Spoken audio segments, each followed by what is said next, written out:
ગુપ્ત નવરાત્રિની શરૂઆત થઈ ગઈ છે, પણ શું આપ જાણો છો તેનું મહત્વ શું છે? હિન્દુ ધર્મમાં નવરાત્રિને ખૂબ જ શુભ દિવસોમાંથી એક માનવામાં આવે છે. હિન્દુ ધાર્મિક ગ્રંથો અનુસાર નવરાત્રિ વર્ષમાં 4 આવે છે. આમ તો ચૈત્ર નવરાત્રિ અને શારદીય નવરાત્રિ પ્રસિદ્ધ છે. તે સિવાય અન્ય 2 ગુપ્ત નવરાત્રિ પણ હોય છે. નવરાત્રિ મહા અને અષાઢ મહિનામાં આવે છે. મહા મહિનામાં આવતી નવરાત્રિને ગુપ્ત નવરાત્રિ કહેવામાં આવે છે. ચાલો જાણીએ તેના વિશે રસપ્રદ માહિતી. ગુપ્ત નવરાત્રિમાં માતા દુર્ગાના ભક્તો માતાની 10 મહાવિદ્યાઓની ગુપ્ત રૂપે જ સાધના કરે છે અને તેમના આશીર્વાદ પ્રાપ્ત કરે છે. મહામાસની ગુપ્ત નવરાત્રિની પૂજા વિધિ, મહત્વ અને કળશ સ્થાપનાનું શુભ મુહૂર્ત જેવી બાબતોનું ખાસ ધ્યાન રાખવામાં આવે છે. તેથી તેને ગુપ્ત નવરાત્રિ પણ કહેવામાં આવે છે. તાંત્રિક, અઘોરી અને મહાકાલના ભક્તો માટે ગુપ્ત નવરાત્રિ ખૂબ જ મહત્વપૂર્ણ છે. ગુપ્ત નવરાત્રિ પર તાંત્રિક, અઘોરી તંત્રમંત્રની સિદ્ધિ પ્રાપ્ત કરતા હોય છે. ગૃહસ્થ જીવન જીવતા લોકોએ આ સમયગાળા દરમિયાન સામાન્ય રીતે દેવી દુર્ગાની પૂજા કરવી જોઈએ.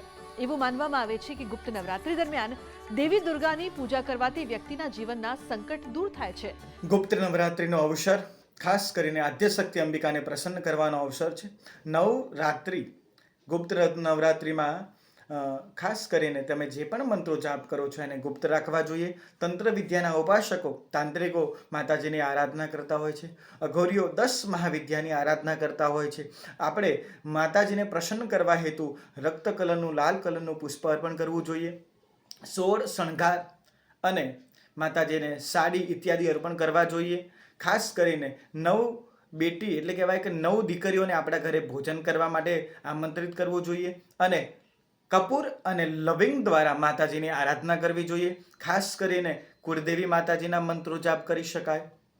વિશેષ કરીને નજીકમાં જે જ્યોત હોય, જ્યોત શક્તિપીઠ હોય, ત્યાં પણ આ નવરાત્રિમાં વિશેષ કરીને માતાજીના દર્શન પણ તમે કરી શકો છો. આનાથી શુભ અને ભાગ્યલક્ષ્મીની પ્રાપ્તિ થાય છે. તો આજના અમારા રસપ્રદ અહેવાલમાં બસ આટલું. ફરી મળીશું એક નવી અને મહત્વપૂર્ણ જાણકારીની સાથે. પરંતુ આ વિડીયોને આપ ખાસ લાઈક કરજો અને શેર પણ કરજો, જેથી લોકોને પણ ગુપ્ત નવરાત્રિ વિશે માહિતી મળી શકે. જલ્દી મળીએ એક નવા વિષયની સાથે. નમસ્કાર.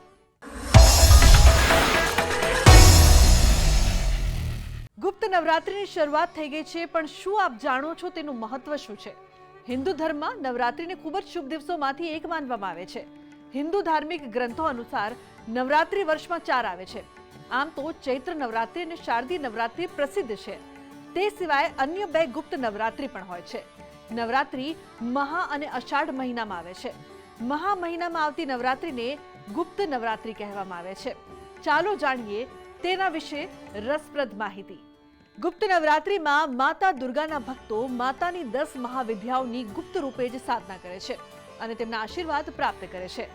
મહામાસની ગુપ્ત નવરાત્રિની પૂજા વિધિ, મહત્વ અને કળશ સ્થાપનાનું શુભ મુહૂર્ત જેવી બાબતોનું ખાસ ધ્યાન રાખવામાં આવે છે. તેથી તેને ગુપ્ત નવરાત્રિ પણ કહેવામાં આવે છે. તાંત્રિક, અઘોરી અને મહાકાલના ભક્તો માટે ગુપ્ત નવરાત્રિ ખૂબ જ મહત્વપૂર્ણ છે. ગુપ્ત નવરાત્રિ પર તાંત્રિક, અઘોરી તંત્રમંત્રની સિદ્ધિ પ્રાપ્ત કરતા હોય છે. ગૃહસ્થ જીવન જીવતા લોકોએ આ સમયગાળા દરમિયાન સામાન્ય રીતે દેવી દુર્ગાની પૂજા કરવી જોઈએ. એવું માનવામાં આવે છે કે ગુપ્ત નવરાત્રિ દરમિયાન દેવી દુર્ગાની પૂજા કરવાથી વ્યક્તિના જીવનના સંકટ દૂર થાય છે. ગુપ્ત નવરાત્રિનો અવસર ખાસ કરીને આદ્યશક્તિ અંબિકાને પ્રસન્ન કરવાનો અવસર છે. નવરાત્રિ ગુપ્ત નવરાત્રિમાં ખાસ કરીને તમે જે પણ મંત્રો જાપ કરો છો એને ગુપ્ત રાખવા જોઈએ. તંત્ર વિદ્યાના ઉપાસકો, તાંત્રિકો માતાજીની આરાધના કરતા હોય છે. અઘોરીઓ 10 મહાવિદ્યાની આરાધના કરતા હોય છે. આપણે માતાજીને પ્રસન્ન કરવા હેતુ રક્ત કલરનું, લાલ કલરનું પુષ્પ અર્પણ કરવું જોઈએ. 16 શણગાર અને માતાજીને સાડી ઇત્યાદિ અર્પણ કરવા જોઈએ. ખાસ કરીને 9 બેટી એટલે કહેવાય કે 9 દીકરીઓને આપણા ઘરે ભોજન કરવા માટે આમંત્રિત કરવું જોઈએ અને કપૂર અને લવિંગ દ્વારા માતાજીની આરાધના કરવી જોઈએ. ખાસ કરીને કુળદેવી માતાજીના મંત્રો જાપ કરી શકાય.